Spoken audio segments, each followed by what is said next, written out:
Hi everyone, and welcome back to Money Power Health. Our topic this week is the firearm industry, which is in my view, without question, a commercial determinant of health. Its companies manufacture and market harmful products and actively compete with each other to market using features like round count, ease of reloading, and lethality. More civilian-owned firearms of more types, more bullets and magazines in more locations is good for business, but is clearly borne out by the evidence, is terribly bad for health. In recent years, gun sales in the US have increased dramatically, and the prospect of further gun control looks dimmer as a result of the US Supreme Court's ruling on the right to concealed carry. You might think of this as a uniquely American issue, but firearms are a global problem, and firearm harm certainly isn't restricted to the US alone. But the US does loom large, both in terms of the harm to American citizens and its role as a source for guns that then get trafficked into other countries, often Mexico, Jamaica, the Dominican Republic, or even Canada.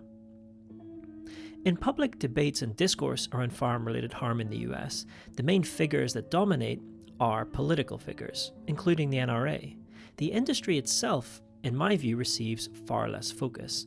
To talk through the role of the industry, the nature of firearm-related harm, and some of the challenges to reducing it, I am thrilled to be joined by Jonathan Lowy. He is a lawyer and the founder and president of Global Action on Gun Violence. Before that, he spent many years as the chief counsel and vice president legal for the Brady campaign. Jon has been an advocate and litigator on these issues for some 25 years, so it is a true privilege to speak to him. Jon, hi, and welcome to Money Power Health. My pleasure to be here. So we're going to obviously dig a lot more into the role of the firearm industry and your work in relation to that. But I thought I might start by asking how you got involved in law originally, and about how you first came to get involved in firearm-related litigation. Sure. Well, I was always interested in the law. My dad was a trial lawyer on his own, and I worked with him a lot as a kid, even. And I always intended to do public interest work. And so I went to law school. I was in private practice for 10 years, and as a trial lawyer at the end of it, and opportunity came about as a position to litigate gun violence prevention cases at the Brady Center to Prevent Gun Violence. It's actually then called the Center to Prevent Handgun Violence. And at my interview, Denny Hennigan said, the NRA is the greatest enemy to public health that exists in America, and your job will be to litigate against them. And that was pretty irresistible. So I took that job. I spent 25 years there, and then recently left Brady to create Global Action on Gun Violence. So, I mean, which is exactly why you're on the podcast. What a 25-year span. That's kind of incredible.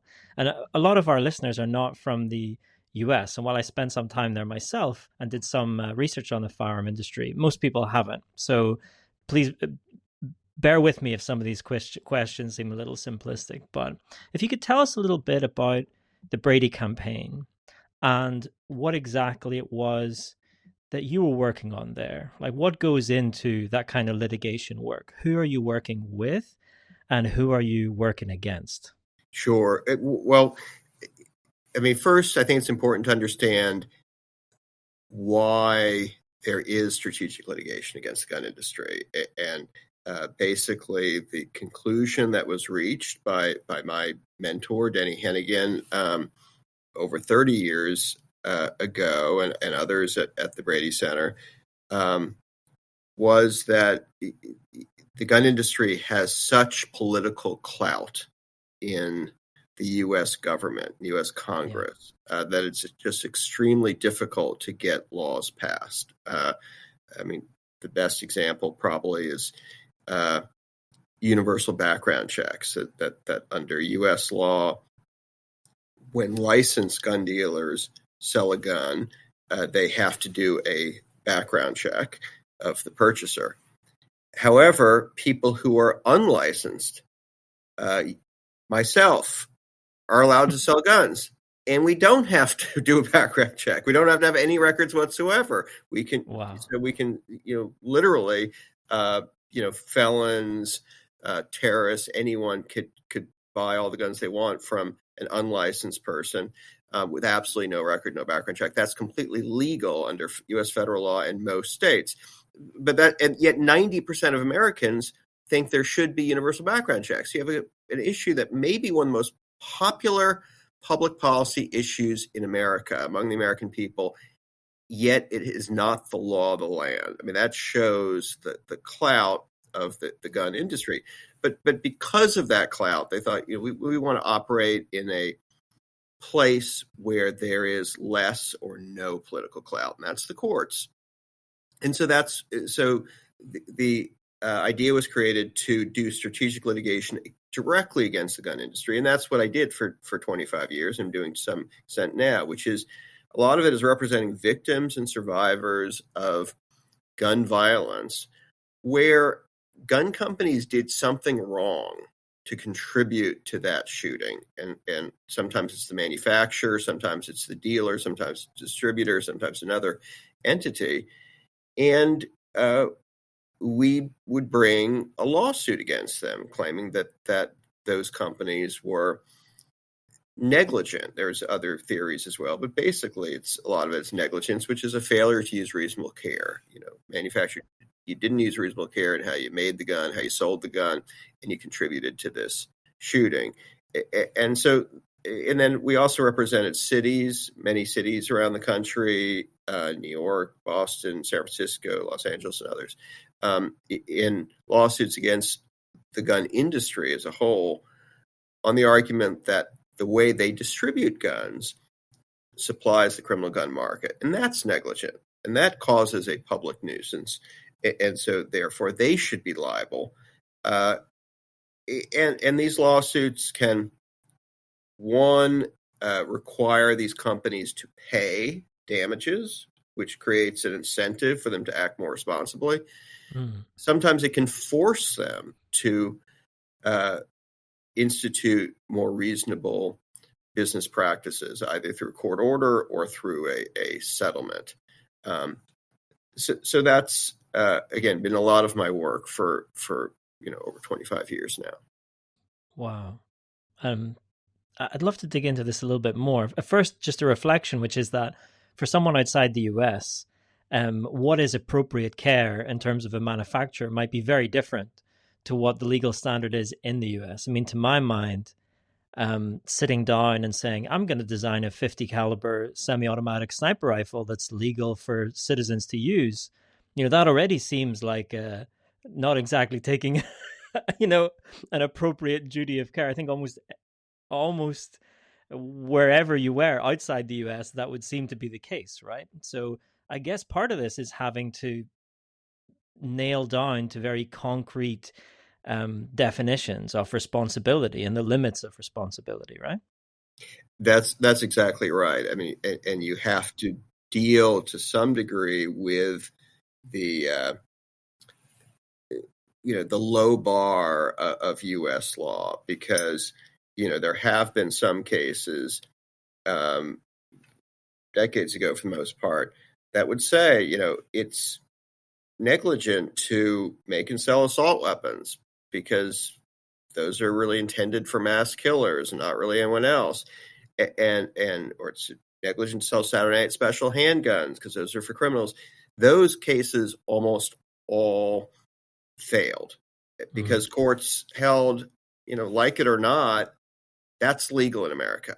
You got to argue something different than that. You can't have courts declare something that is legal illegal. We're not going to do that. That's Congress's job, or that's state legislature's job.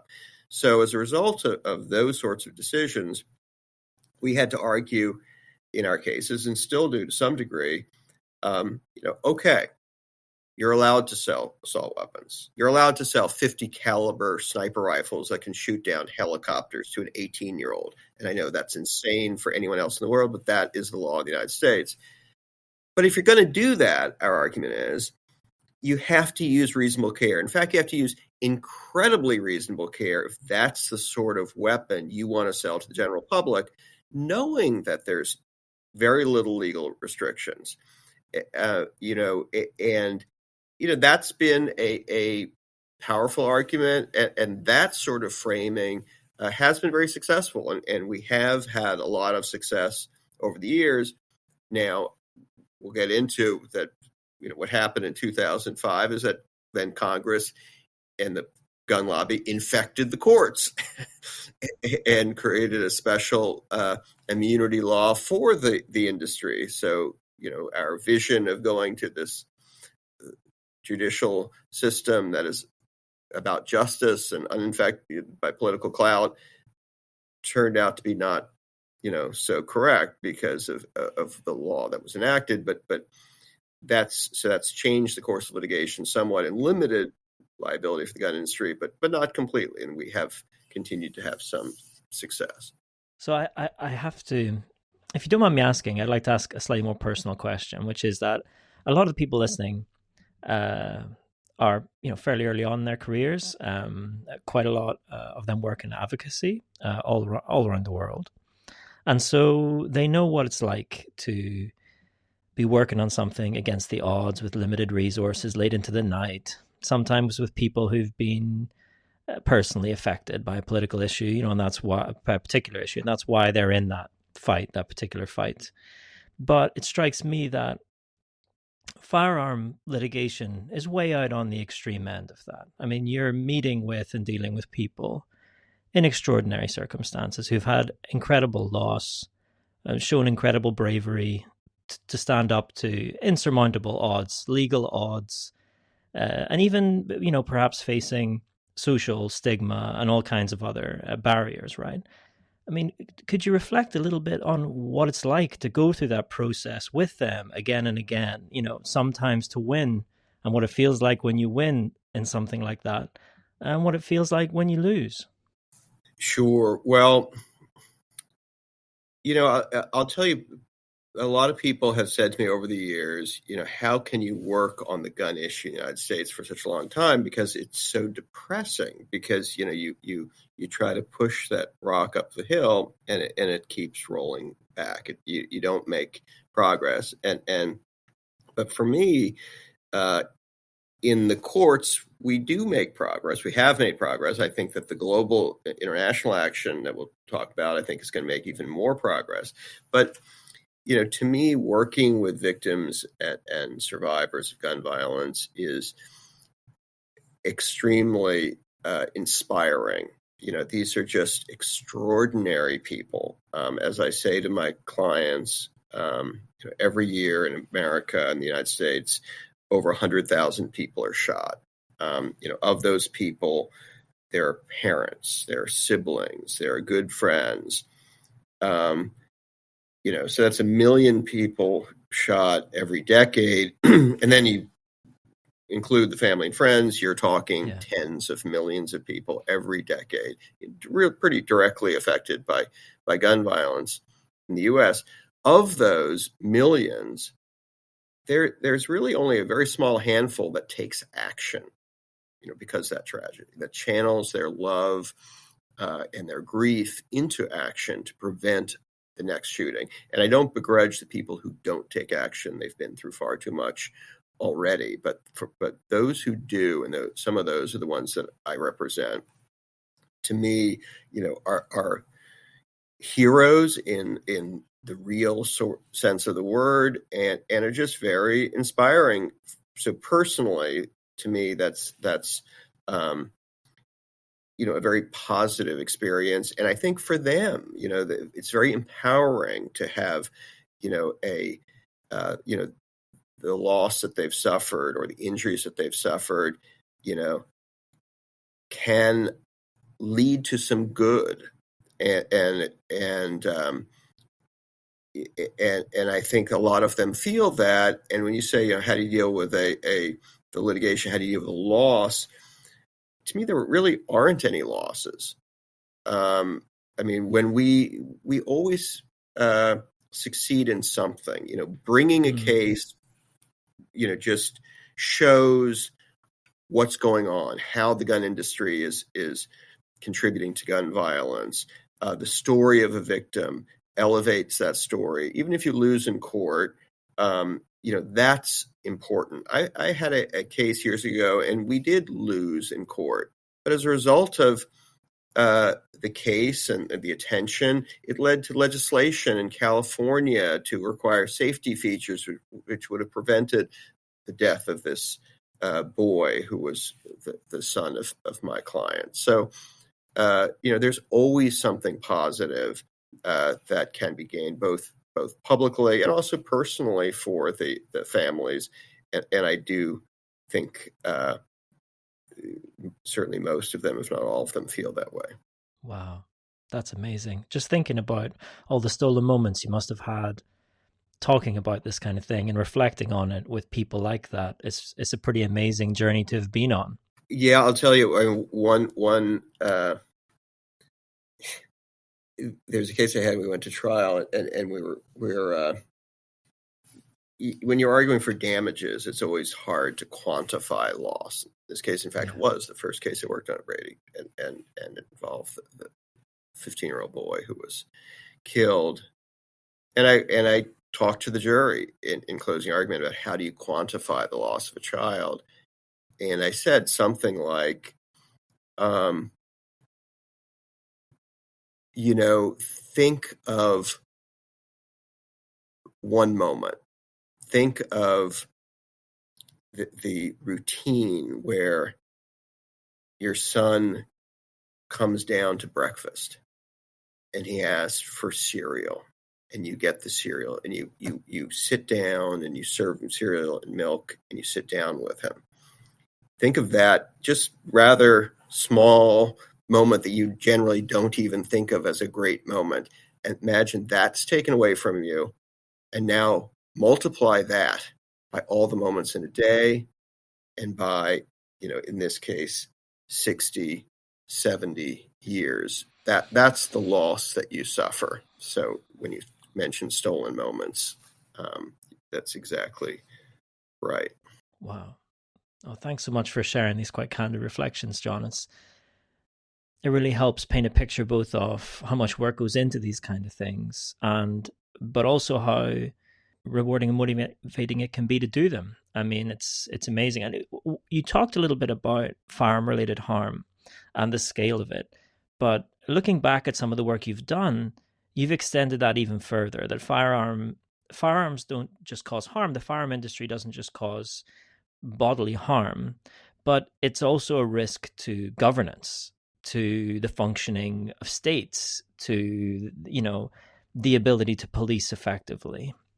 And that's not necessarily just or primarily in the US, but it's in other countries where the US firearm industry is supplying guns. So I was wondering if you could talk a little bit about that aspect of gun-related harm and your interest in it. Sure. I mean, the U.S. has long been said is suffering a gun violence epidemic, and it's my view that is becoming a regional, if not global, pandemic. And that's because of the practices of the gun industry and what they're allowed to do because of weak U.S. gun laws. And you see many countries in the Western Hemisphere that just have basically the top rates and numbers of gun violence in the world. I mean, 60% or so of gun violence in the world takes place in a handful of countries, including the United States, but all within the ambit of the U.S., all of countries that are supplied largely by the U.S. gun industry. And I mean, Mexico, who I represent and am working with, is a great example of that. I mean, Mexico has one gun store in the entire country, which is run by the military. They have extremely strong gun laws. They actually have a constitutional right to arms, but they responsibly regulate that. However, there is this flood of guns coming into Mexico from the United States, estimated 200,000 to 500,000 guns a year coming from the U.S. into Mexico. And these are not exports, legal exports. These are illegally trafficked guns. And the scenario often is where you have a gun trafficker, often set by the drug cartels, the narco cartels, and they go to often Texas or Arizona, but it can be other states, actually. Can be Oregon and all sorts of other states. And they'll go and maybe they'll buy 5 assault rifles, AR-15s or AK-47s, and maybe a few hundred, if not 1,000 rounds of ammunition. Maybe they'll buy 1, 2, or 3 Barrett sniper rifles, which cost thousands of dollars a piece. They'll come back a few days later and buy a few more. I mean, it's obvious to anyone that that person is a gun trafficker. And any responsible dealer who really cared about following the law wouldn't do that sale, and they'd certainly ask a lot of questions first. Why do you need it? And I'm not going to sell you this unless I've got a really, really good reason that's verified. They don't do any of that. In fact, in some cases, we've seen dealers who even conspire with the trafficker about telling them how they can plan their sales to avoid detection from law enforcement. And then you also have manufacturers who know who the gun dealers are that are selling those guns, and they know how they're being sold.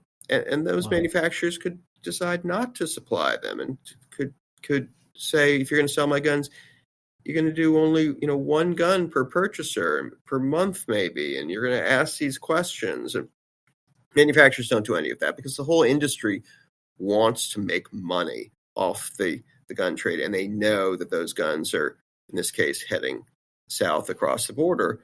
And then those guns get in the hands of the cartels. I mean, there's just extraordinary violence in Mexico. It's, I believe, the 4th highest gun deaths in the world. And the cartels I just came back from Mexico, actually, a few days ago, and I met with victims of disappeared and many victims affected by gun violence. And the cartels, just have this reign of terror in some places, including not just killing, kidnapping, torturing, silencing journalists by torturing them and threatening them, using territory, and then, of course, running criminal operations because they're guns, including drugs that go back up north to the United States and other countries, and kids in the United States are dying from fentanyl overdoses. And the U.S. gun industry is enabling that. Migration across the border, is driven by violence in Mexico and other countries. The U.S. gun industry is contributing to that because they're arming the people that are causing that violence. So there's just tremendous damage both in Mexico and certainly other countries in Latin America and the Caribbean, but it also comes back to the United States. And again, this wouldn't be happening if U.S. gun laws were stronger, if the U.S. gun industry was more responsible. I mean, the cartels could be stopped if they didn't have this weaponry. And then, of course, the resources that Mexico and other countries use to deal with the cartels could be used for social programs the way it should be, instead of this war. And one thing I heard in Mexico is, the cartels have better weapons and more weapons than many police. Wow. Certainly state police and local police. So that also can drive corruption. You hear about, if you're outgunned and you're going to be tortured and and then in addition, you're going to be offered millions of dollars. I mean, that's, it's not hard to see how there can be some, corruption. And even the Mexican military, has real battles with the cartels that are really like military battles because of the arsenal that they get. And it's, again, largely from the U.S. gun industry. I mean, this is just an extraordinary situation. It's not just a pandemic, but a syndemic, with the, like you mentioned, the kind of the drugs being then trafficked back up north, and this kind of cyclical interaction. There are two things that strike me just from speaking so far with you. One is the amount of amazing people that you've met and are working with.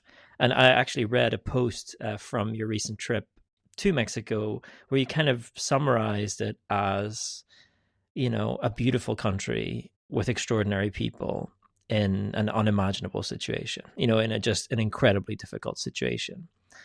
And so on the one hand, it seems like that's one theme that you keep having to work with and find these extraordinary people in unimaginable situations. The other thing, though, that strikes me is that you talk about the gun industry like it's a business that markets products like any other, and I've tried to argue this point in the academic literature, that it's a commercial determinant of health, just like the tobacco industry is, or sugar sweetened beverage manufacturers are. But it seems to me that in the US, the debate's often a lot more value-based than that. It's about rights, it's about politics, and it's rarely even about the gun industry. It's about the NRA often. That's sort of like the intermediary or the poster child. Could you talk a little bit more about the gun industry itself and your understanding of the US gun industry? I mean, can we glean lessons from things like the tobacco industry, which also engaged in illegal trafficking of its product and also tried to sell it, where it wasn't allowed to? Sure, and I think you can analogize to the opioid industry a lot, because there's really a great parallel there, because like the opioid industry, the gun industry, to some degree, creates a market that shouldn't exist, through their advertising. I mean, they, sell to the American people this lie that you need a gun to make you safer. And in some cases are questioning your manhood or your role as a father, because it is often targeted towards men, if you don't get a gun. And well, that is a complete lie. I mean, that's been documented for decades in studies that if you bring a gun into your home, is much more likely to cause harm or kill a member of your family than it is to defend it. So, in some cases, I mean, you mentioned tobacco. To me, the gun industry marketing is much worse than tobacco, because the marketing really is like as if the tobacco industry said, "We have found the cure for cancer."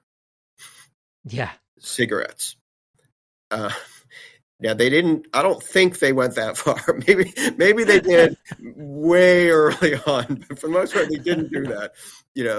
That is what the gun industry is saying. This is a lifesaver when they know this is a killer, and so they create the market, and then of course, through the action we talked about with Mexico, and so they do similar actions in the United States, where these multiple sales and repeat sales are to traffickers that supply the criminal market in the U.S. To me, that is quasi, if not actually, criminal. I mean, they are well aware that they are aiding and abetting the illegal trafficking of firearms and the illegal possession of firearms. So there's that aspect, which also has a little parallel to opioids, which the industry did.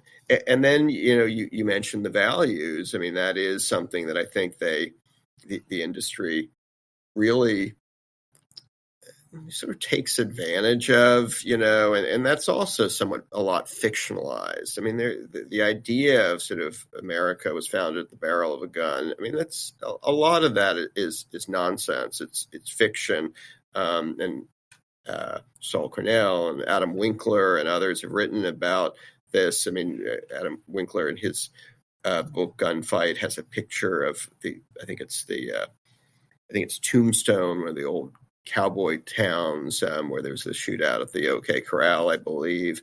And there's a sign, no guns allowed, leave your gun with the authorities or something. And there were gun laws. And so it's this idea that everyone was carrying guns everywhere is a fiction. And, I mean, say U.S. was born with the barrel of a gun.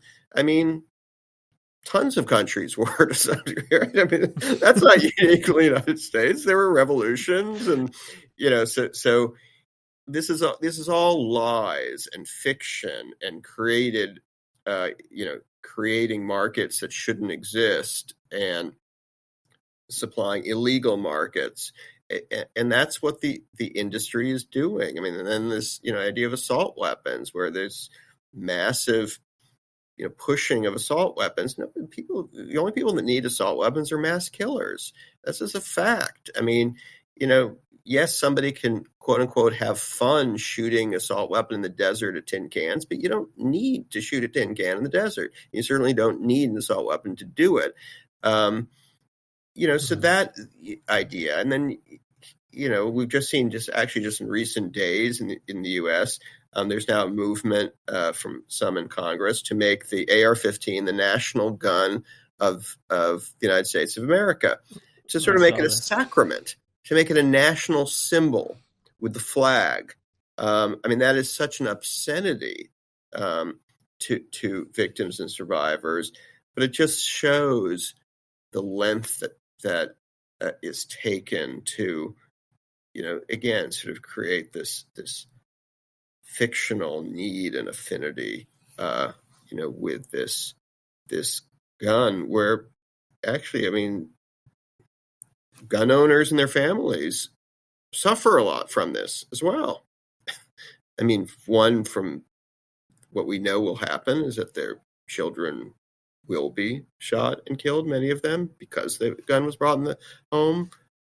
The wife may be shot or terrorized by abusive husband using that gun. Economically, you've got people who are not millionaires who are spending tens of thousands of dollars on guns they don't need and will harm them. I mean, all this is not to the benefit of gun owners.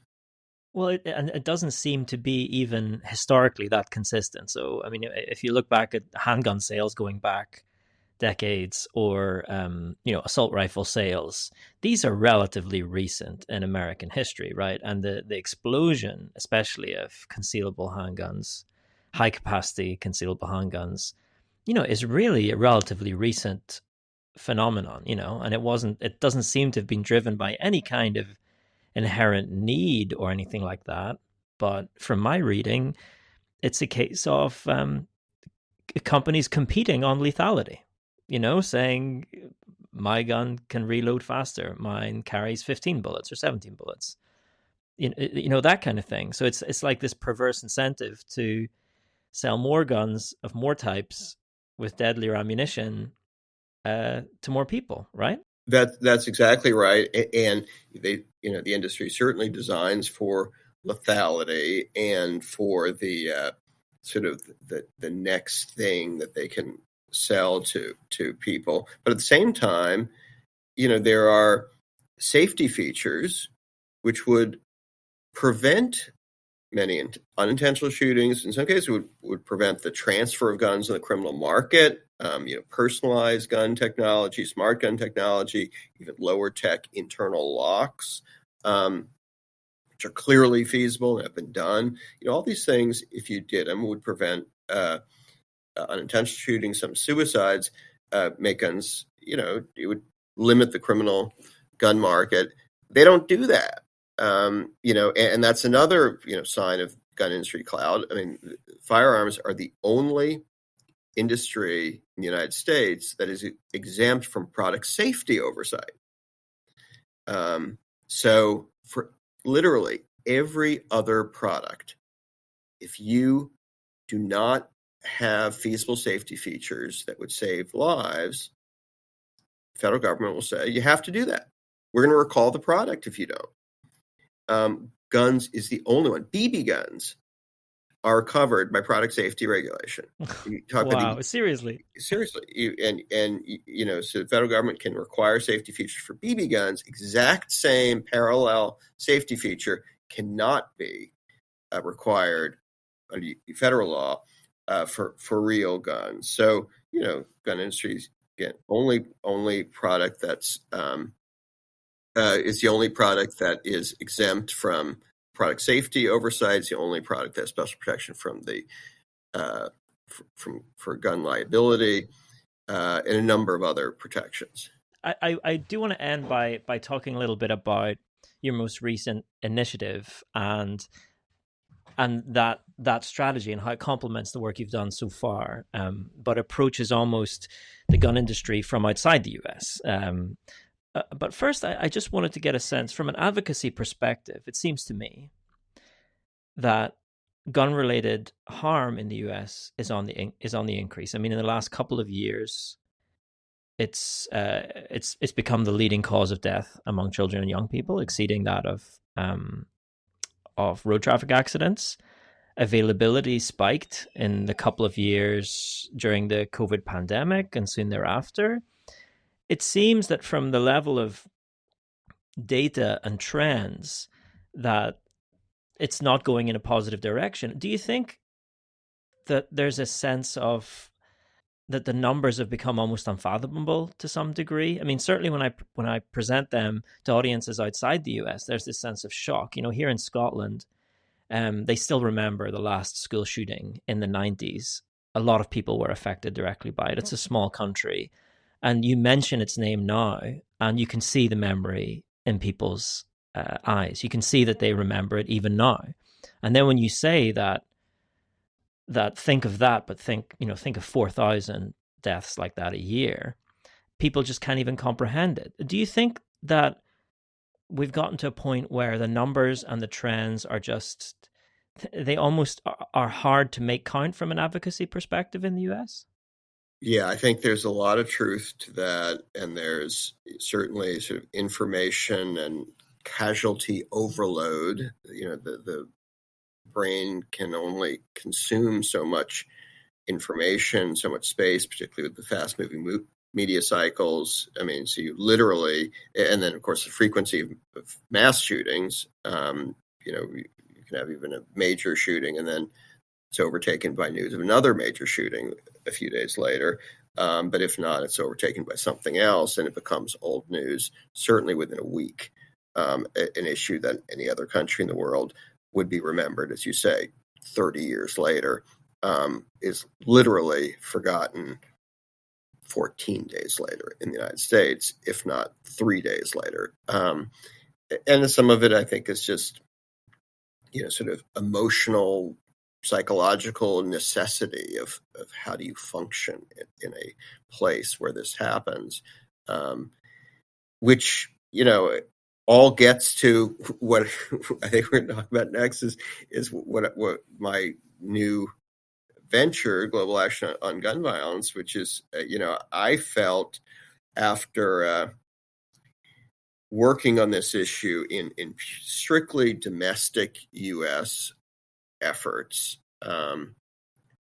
that ultimately, even though we had successes, and particularly in the courts,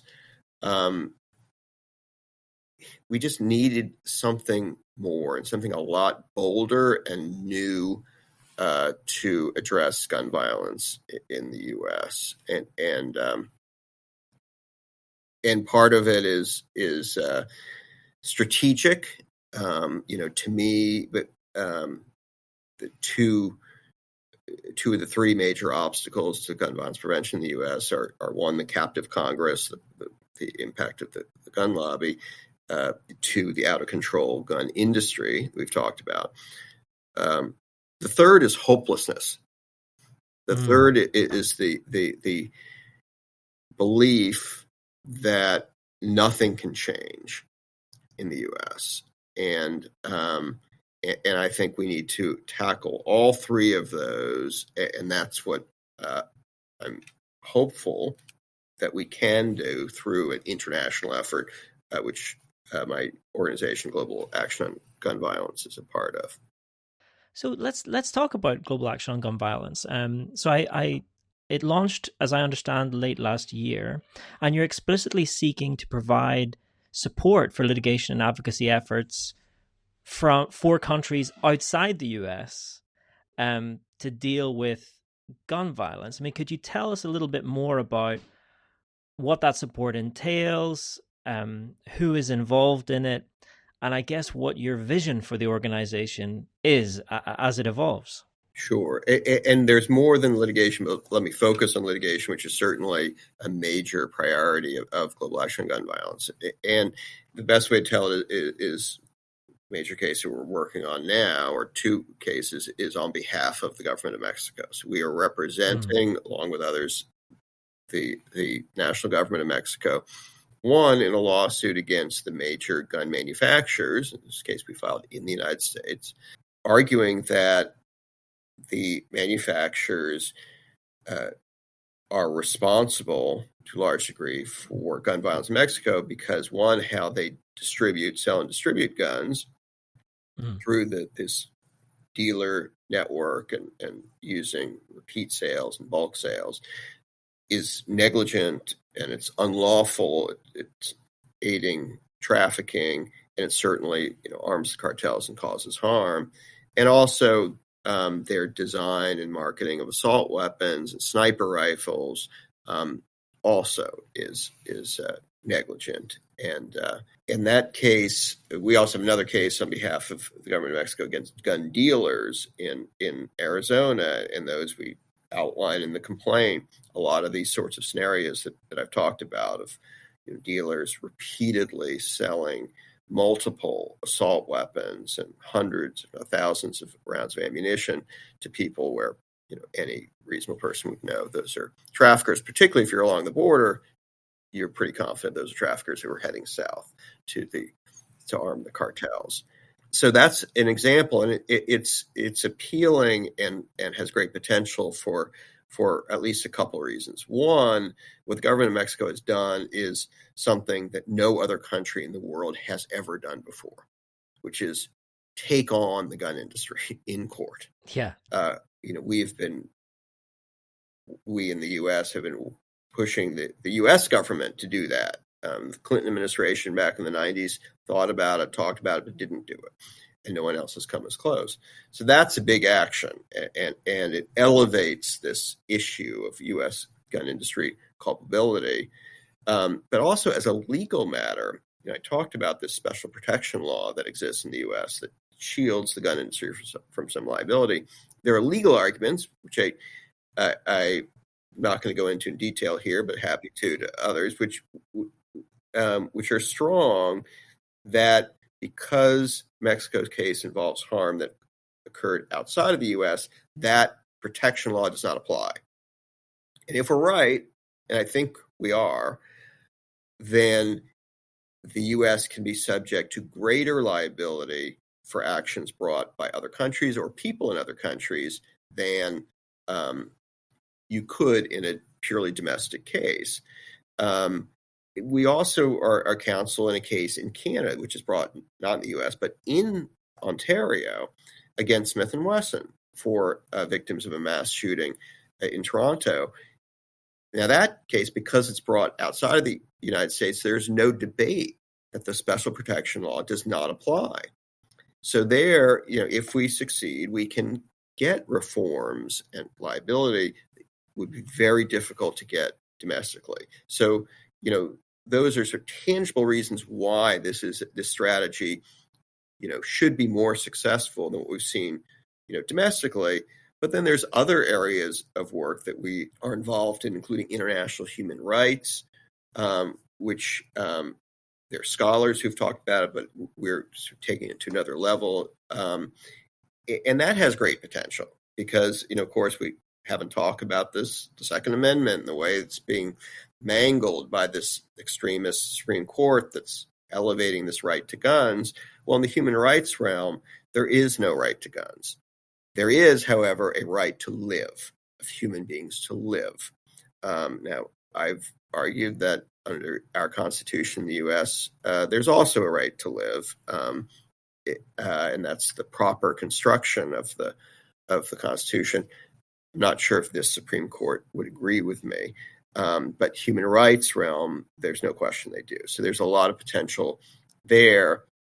And lastly, we're involved in advocacy and messaging, basically to get the international community, countries, people, and international organizations to pressure the U.S. and in some ways can isolate the U.S. to take responsibility for its role in violating human rights, causing gun violence and these other problems, not just in the U.S., but throughout the region, in some cases throughout the world.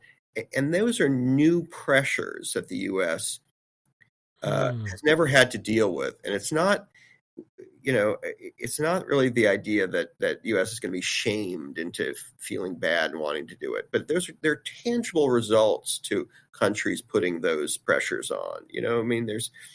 The U.S. has a stake in certain bilateral relations and international actions, and that U.S. standing and prestige and ability to render alliances, all that's harmed the U.S.'s ability to speak out about human rights issues, which it likes to do for a good reason, often for the force of good. That voice is greatly diminished when people are pointing out that the U.S.'s gun policy is one of the greatest violations of human rights going on in the world today. So all of those are U.S. interests that are tangible that I think will have a great effect because U.S. wants to protect those interests, often for good reasons. So these are strategies that have not been tried. I'm really excited about it. Everyone I've talked to is equally excited about the potential. And finally, I do think it gives hope. Not unfounded hope, but real hope that there can be change because we're not just beating our heads against the wall, doing what has been tried and without that much success. Wow, no, it sounds really exciting, and I will put a link to the organization in the show notes so that people can go there and find out more about it. I guess one question related to this, and then I'll end with a question for early career folks. I always like to end the podcast with one of those. Is that it seems to me that there's not only gun manufacturers in the US that profit from this, right? And if you're engaging in this kind of action, is there a place for applying that pressure to gun manufacturers that sell largely within the US and in these other markets, but exist outside the US? I'm thinking of, for example, Glock or Taurus, right? These are companies that reside in other countries, but they seem to make a hell of a lot of money in exactly the same ways. Absolutely. And that's actually another area of our work at Global Action on Gun Violence is looking to those countries, the European Union, there's Glock, there's Beretta, there's Sig Sauer, there's Taurus, as you say, a number of others, Taurus in Brazil, but the others in Europe. And those are all located in countries with very strong gun laws, where it's a given that, of course, you regulate guns in an extremely strong way. But those restrictions have not applied for what the company does through its subsidiary or when it imports guns. But there is a growing movement, particularly in Europe, but elsewhere, to put constraints on the downstream uses and effects of a corporation. And that's been talked about a lot, and legislation has been proposed in regarding environmental damage or human trafficking or issues like that. But what we are pushing for is to include firearms in that agenda, so that if you're operating in Europe or Brazil or other countries, you have a legal responsibility to have constraints in your distribution to prevent these violations of human rights and negligent practices downstream. And there's, I think, great potential for that to have a great impact, not just to change those companies, but then it creates a standard which maybe then there's more precedent for it, it to perhaps be enacted in the U.S. or in states in the U.S. Wow. I'm just so glad that there's hope at the end of this long journey, and that there's this new initiative, and with it, hopefully, energy and a lot of interest, including hopefully generated through speaking so candidly as you have with people outside the US, like myself and my listeners. Thank you so much, Jon. I just wanted to end with a question about advice for early career folks who are just setting out in their careers in law, in health, public health, in advocacy. I mean, you, as we mentioned earlier, in some ways have really been at the sharp end of both, at the sharp end of litigation in the public interest, and at the sharp end of advocacy and working with people the most harmed, who are suffering from some of the greatest power imbalances, like thinking of the people most harmed by cartel violence in Mexico, for example.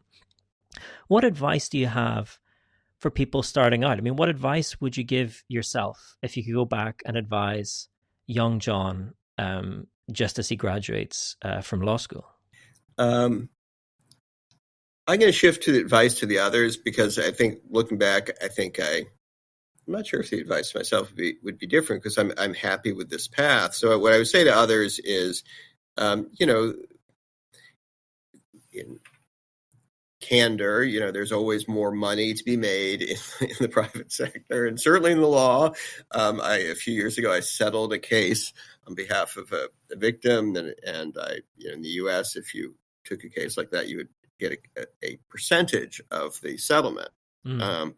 Which I did when I was in private practice before I started at Brady. Well, I calculated that if I were still in private practice, was not working for a nonprofit, my fee would have been greater than my over 20 years of salary in the nonprofit. It might be in the one case. But I say that but to be honest with you, I have lost no sleep over that fact. Because it's a serious point that and it sounds cliche, but there is no substitute for feeling that you have lived a fulfilling, satisfying life to help others, to make the world a better place. And I'll tell another story where I met with people at a firm that I worked for, a law firm that I worked for right out of law school, and we both knew that their salaries were literally like 10 times more than mine. And there's no question they were much more envious of me than I was of them. There's absolutely no question about it. And the point is, it's just, whatever discipline you go into to work for public interest, it's just there is no substitute for that sort of satisfaction to help people, to connect with in my case, just extraordinary, brave, courageous folks who channel their love and their grief for action. And to me, it's personally, it's not depressing. It's not depressing because you feel good when you're in the fight. What's depressing is when you're on the sidelines watching this unfold and you're not in the fight, And so I would just recommend to everyone, do it. And if sometimes you may have to work in the private sector for a few years to pay off your loans. Totally understood. When you do, this is very tangible advice, make sure to live well below your income. So you're actually just paying off your loans and getting out as soon as possible and going into what you want to do. There's always a risk of people like making money and then in the private sector, and then they spend a lot of money and then they're stuck with it. Call it the golden handcuffs. And then you're 30 years later, you're unhappy, wealthy person, in the private sector. So, I really think whatever, and there's obviously, there's all sorts of ways you can work for the public good.